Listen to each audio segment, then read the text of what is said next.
안녕하세요, 투데이입니다. 오늘은 이 괴강살에 대해 알아보겠습니다. 먼저 한자를 보도록 하겠습니다. 으뜸괴에 별이름강, 북두성강, 죽일살, 흉신살 이렇게 되어 있는데요. 한자 그대로 해석하면 북두칠성의 으뜸으로 해석할 수 있습니다. 북두칠성에는 7개의 별이 있는데 그 중에서 우두머리 별을 칭한다고 해석할 수 있겠습니다. 북두칠성을 관장하는 가장 우두머리의 별이니 그 힘과 권위를 가진 살이 괴강살이라고 보시면 되겠습니다. 그러면 괴강살이 성립되려면 어떤 글자가 필요한지 볼 건데요. 그 전에 명리학 고서 중에 삼명통해라는 책에 나온 구절을 하나 보겠습니다. 진토는 천강, 술토는 하괴가 되니 이는 음양의 절멸지이다. 여기서 괴강살의 이름이 나오게 됩니다. 지지가 진토나 술토로 이루어지는 간지를 모두 괴강으로 보기도 하지만 대체적으로는 다음의 간지를 괴강으로 봅니다. 경진, 경술, 임진, 임술, 무진, 무술. 견해에 따라 무진, 임술을 빼거나 무진, 무술을 빼는 경우도 있지만 저는 경진, 경술, 임진, 임술, 무진, 무술을 하나씩 보면서 괴강살에 대해 알아보려 합니다. 괴강살은 일단 일주 괴강을 우선으로 보고요. 괴강살이 4주 내 기둥 중에 2기둥 이상 있으면 괴강의 기운이 강하게 나타난다고 합니다. 일단 괴강살을 가지신 분들이 대체적인 특징을 말씀드리겠습니다. 일단 성격이 강합니다. 카리스마와 통솔력이 있고 우두머리 기질이 있습니다. 반장이나 학생회장 이런 거 좋아합니다. 결단력과 과감성도 갖추고 있습니다. 다만 이렇게 살면 아무래도 삶이 극단적으로 흐르게 됩니다. 매우 부자가 되거나 매우 가난해집니다. 그리고 매사 지나친 성격에 내 말대로 해야 하는 고집이 있어서 주변에 사람이 없는 경우가 있습니다. 그리고 부부 인연이 박합니다. 거기에 형충을 당하면 인생이 파란만장해집니다. 그러면 각 일주들이 왜 이런 상황에 처하게 되는지 살펴보겠습니다. 먼저 경진, 경술 일주 보겠습니다. 경금일간의 특성은 제 영상을 참고하시기 바랍니다.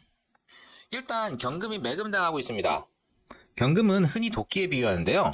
매금당하면 도끼가 땅에 묻히는 격이니 쓰임을 찾지 못합니다. 진로를 찾지 못해 방황하게 되는데요. 이들이 쓰임을 얻으려면 일단 토를 파내고 나와야겠죠? 다른 글자의 도움으로 소토를 했다면 지금까지 망설이면서 움직이지 못하고 방황했던 자신의 삶을 돌아보며 과감한 행보를 보이게 됩니다. 그러한 과감함이 통한다면 성공했죠? 다만 소토를 하지 못하면 계속 방황하게 되는데요.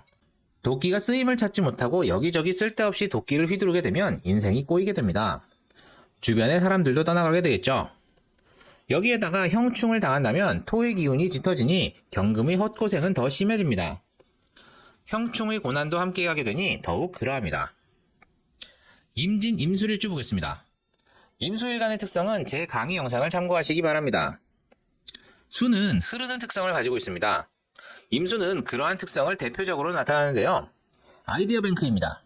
잔머리를 잘 굴려야 성공하는데요. 지지에 토를 깔았으니 제방 역할을 하게 됩니다. 팔자에 수기가 강하다면 매우 도움이 되겠죠? 합법적인 선에서 잔머리를 잘 굴려 성공합니다. 자신의 생각이 현실로 이루어지는 것을 보면서 더욱 과감한 행보를 보이게 되죠. 그런데 수기가 부족하면 수가 흐르지 못하니 아이디어를 머릿속에만 가지고 있고 실천하지 못합니다. 속으로 답답함이 쌓이고 자유롭고 싶어지겠죠? 참다 터집니다. 그런데 터지는 방향성이 좋지 않을 수 있습니다. 건설적이지 않고 그냥 성질 부리기로 끝나게 됩니다. 인생이 꼬이겠죠? 거기다가 형충을 당하면 토의 기운이 짙어지니 임수가 더욱 흐르지 못합니다. 관살이 강해지니 여기저기 아픈 곳이 생깁니다. 몸 상태가 나빠집니다. 형충의 고난도 함께하게 되니 더욱 그러합니다. 다음으로 무진, 무술일주 보겠습니다. 무토일간의 특성은 제 강의 영상을 참고하시기 바랍니다. 무토는 지구의 바깥쪽, 흔히 산을 의미합니다. 산은 그냥 그 자리에 있을 뿐이죠. 움직이지 않습니다. 무토일간은 자기만의 루틴이 있습니다. 아침 몇 시에 일어나서 세수하고 밥 먹고 몇 시에 출근해서 몇 시에 점심 먹고 몇 시에 퇴근해서 운동하고 저녁 먹고 이러한 루틴이 한 번 정해지면 잘 바뀌지 않습니다. 그러한 무토가 지지에서도 토를 만나니 더하겠죠. 본인만의 루틴이 있고 고집스럽게 지켜갑니다. 누군가 자신의 루틴을 바꾸려고 한다면 격렬하게 저항합니다. 그래서 본인의 루틴을 방해하지 않는 사람만 주변에 남게 됩니다. 이러한 모토가 성공하려면 간목이 필요합니다. 산에 아름드리 나무가 있다면 산이 아름다워지고 사람들이 찾아오겠죠? 무토가 팔자에 간목이 있다면 목을 키우기 위해 노력합니다. 권력욕이 생기는 거죠. 목을 키우기 위해 움직이게 되는데 이것이 무토에게 보이기 어려운 결단력과 과감성으로 나타나게 됩니다. 그렇게 간목을 잘 키우면 성공하겠죠?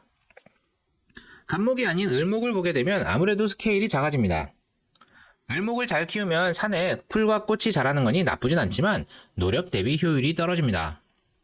그런데 이 사주에 목이 없으면 그냥 루틴대로 살겠죠?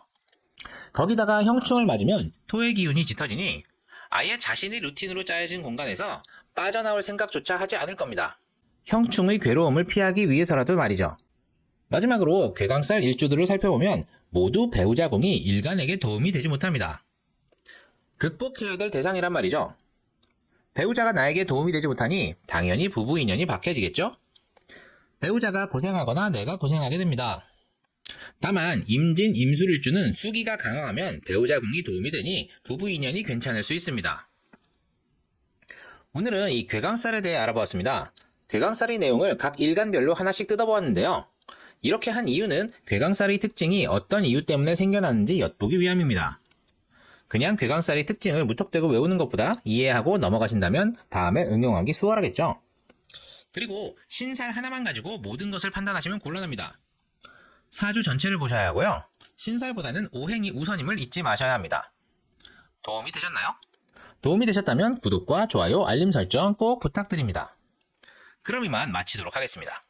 감사합니다.